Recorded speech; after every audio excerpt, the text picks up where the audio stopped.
The to-do application allows us to create, edit, and manage our tasks in New Outlook. You now can search for those individual tasks.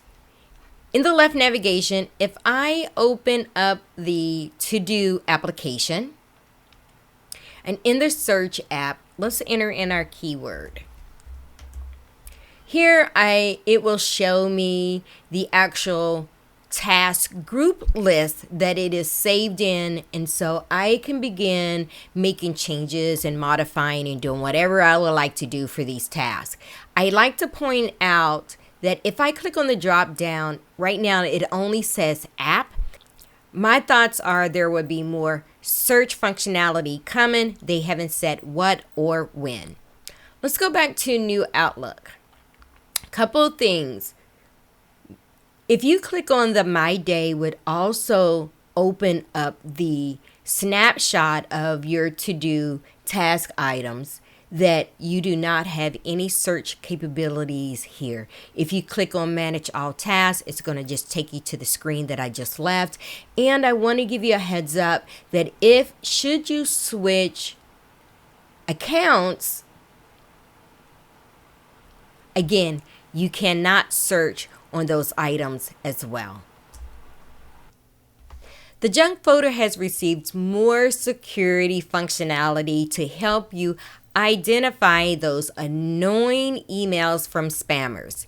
You now can see the full name of the sender as well as the email address. And the reason is for this is if you don't know who that sender is, don't open it. You're not sure if it contains some harmful viruses or not in the emails.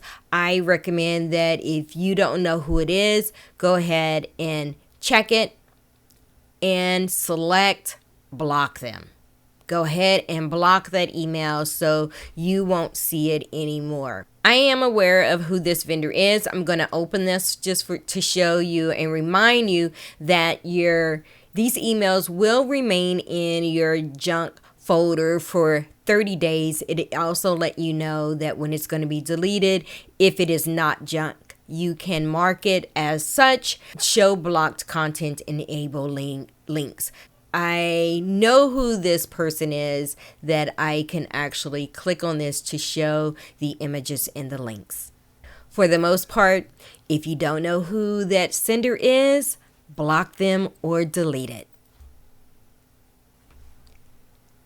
Search folders have more functionality, but first let me tell you what search folders are. They allow you to create virtual folders that automatically gather emails based on a specific criteria that you set. You can save time and effort when locating these messages. Keep in mind that the search folder is a quick search for your entire mailbox. It includes, some predefined criterias, and again, you have two new ones that you can customize. One of them is that you can now create a search folder on a person. You can add up to 10 people, as well as with categories. You can add up to 10 categories. Let me show you how this works.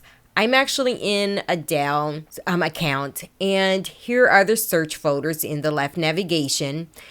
I'll give you a quick peek. Here, this is searching by people. Everything by Nestor is available here. Notice these labels. They're showing you where that email is stored, so take a look at that. Again, here it is by categories. Notice that I have multiple categories added. Let me show you how to create it.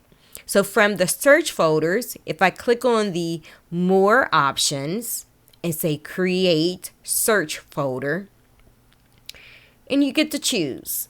You can choose what you want. In this case, I'm just going to say by specific people. I give it a name, and I begin adding my people, internal and external. So that's great, and it gives you a counter of the number of people. Same thing with categories. I want to show you with categories. Let's edit this search folder. Notice that I've added my categories here, and you can just choose the ones that you want.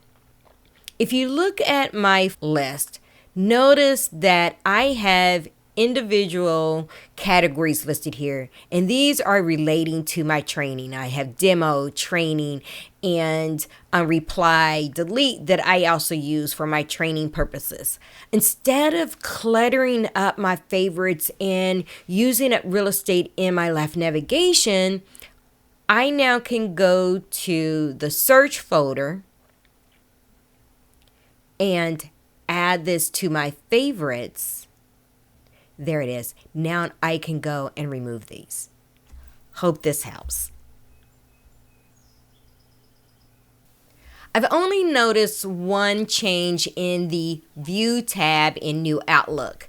They have added the My Day, which is associated with the to-do task. Notice before it's here in the top navigation. I don't know how long that this is going to be there, but just letting you know that you can toggle this pane on from the top navigation to turn the to-do task on, or get a snapshot of your calendar just as a quick reminder that you do have two views, the day view as well as the agenda view. I'll close it out by selecting the X. And you can also do it from here as well. You can show it, or you can click here and you can hide it. In Place Archives in New Outlook. What is it? It is different from archive folders. Archive folders will take up space in your mailbox, whereas when you use the in-place archives, anything that has a retention policy assigned to it, it will move those files into that folder and reserve space in your inbox. So I have my storage screen open, and look here. In all folders, this is our mailbox. Notice that I have 50 gigs reserved for my inbox, and I've used 2.3. I do want to show you that the archives folder is listed here and is showing that it's taken up space. Let's go back to the top. When I click on the in-place archives, they have reserved another 50 gigs of space. Anytime a file or folder reaches its retention expiry date, those items will move to this location and not take up space. Let me show you what this looks like in our inbox. Okay, so here's my archive folder here. And again, if I click on this email and click on archive, that item will be moved to that archive folder. We have control over that. We can pick and choose what we want here. Let me show you in the in-place archives. Notice I have a bunch of folders here.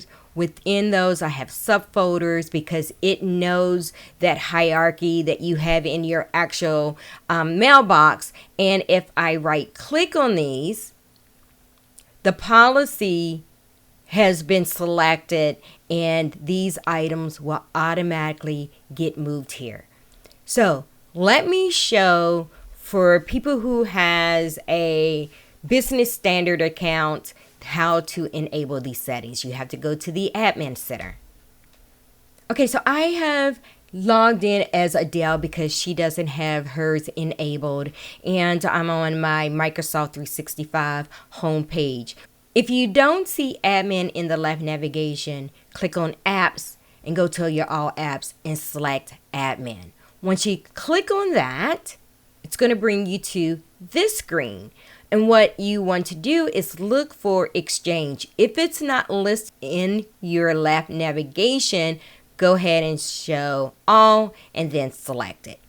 Once that happens, you're going to come to the Exchange Admin Center. You're going to click on Mailbox, the person's name. You want to choose Other, navigate to Mailbox Archive. Notice that it's disabled for now. We're going to click on it and we're going to enable it and hit Save. Why I'm here, it's important to know that anything that is on litigation hold, again, if it's a work or school account, your organization will enable this. You don't have to worry about it. But for small business, again, if you turn this on, what will happen is even though items are removed, it will still be part of Microsoft Office 365. So keep that in mind. Once you enable in-place archives, allow 24 hours before you see it in your mailbox. Saving attachments to a local folder of your choice is now available in New Outlook. I have this email open. Should I choose this single file and hit download, that now I can choose whatever folder where I want it to be saved. If I do that for all downloads, notice that it's the same steps, but it's going to save it as a zip file. All the files are in that zip. Now, I just want to share with you, because I was saying, if we can do that, can we now click onto emails and save it to a folder of our choice? And we cannot, because I don't see the save as feature here. Again, notice if I choose one email with an attachment, I can save as. Just wanted to give you that heads up.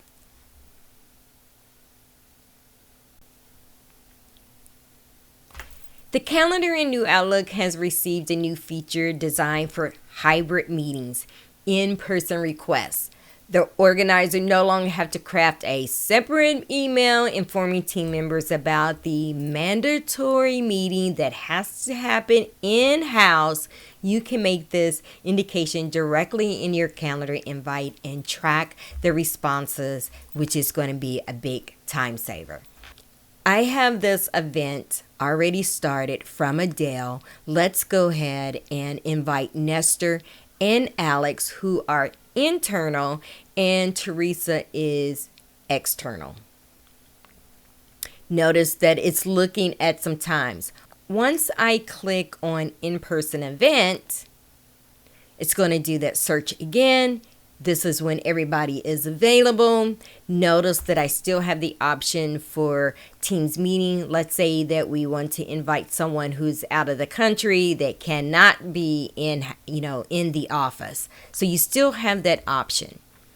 This is what I like. When you hover over the suggested time, it is showing you who's in the office, who is working remotely.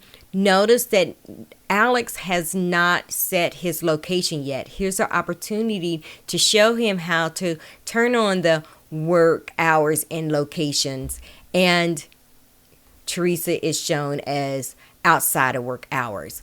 I have given Microsoft some feedback. For external people, I would like to see that it says no information available, which aligns with the legend. And I'll show you that once I click on scheduling assistant. When you look here, notice right here, we have that legend that says no information. And that is usually tied for people outside of the organization. But you can also see these icons here where it's letting you know where folks are located. I would personally like to see an icon here for not set as well as no information. You may see that in the future, so stay tuned for that. So let's go ahead and send this meeting. I have switched over to Nestor's inbox on the desktop version. Notice that we've received that invite. Let's go ahead and click on RSVP. Once you click on yes, notice that you're going to see yes in person, or you're going to still be virtually, or just plain old yes. Now, notice that Microsoft is still giving you the option to choose how you're going to attend. And some people have been asking why these three options, again, giving you flexibility. So let's just go ahead and say we're going to be in person. I want you to be aware of is that I'm actually in Teresa's mailbox. She's received it. She also get those same options. So she can specify if she's going to come to this meeting in person as well. I'm back in Adele's calendar, who is the organizer. Notice that she can track the responses. Nestor is in person. Alice is still going to attend virtually. And our guest, who is external, is going to come into the office as well. I really like this feature, so let me know what your thoughts are about this.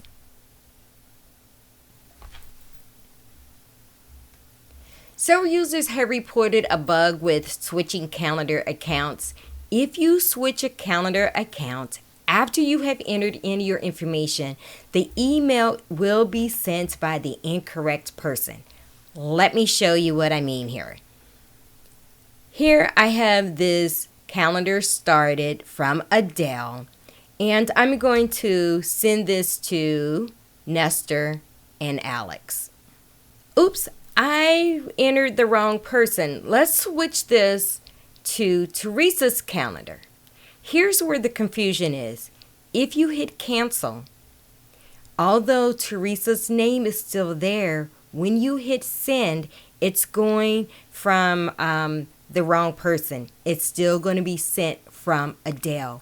What you have to do is, if I make that switch, make sure that you hit discard, because you want a clean slate and you're going to start all over again. So, the best practice is make sure you switch account first before you start to add in all your information. That's all I have for you today. Now, go work your magic.